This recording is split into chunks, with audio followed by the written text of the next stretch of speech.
Global capability సెంటర్ల అడ్డాగా హైదరాబాద్ మారుతున్నది.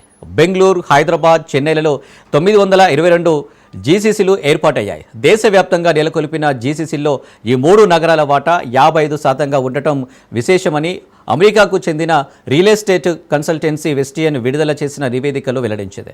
ప్రస్తుతం భారత్లో టైర్ 1, టైర్ 2 నగరాల్లో 1700 జీసీసీలు నిర్వహిస్తున్నారు. ప్రపంచవ్యాప్తంగా ఉన్న 3200 జీసీసీలో ఒక్క భారత్లోనే సగానికి పైగా నెలకొల్పారు. దేశవ్యాప్తంగా ఆఫీస్ మార్కెట్ భారీగా వృద్ధిని నమోదు చేసుకుంటుండడం వల్లనే జీసీసీలకు ఎనలేని డిమాండ్ నెలకొన్నదని, ప్రతిభ కలిగిన సిబ్బంది లభిస్తుండడం, మౌలిక సదుపాయాలు మెరుగ్గా ఉండటం, అనుకూల పాలసీల నిర్ణయాలు ఇందుకు కారణమని వెస్టియన్ సీఈఓ శ్రీనివాసరావు తెలిపారు.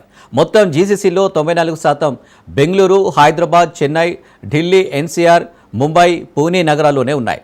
ప్రతి ఏటా 150 చొప్పున జీసీసీలు అందుబాటులోకి వస్తుండడంతో 2027-28 నాటికి వీటి సంఖ్య 2100కి చేరుకోనున్నాయి.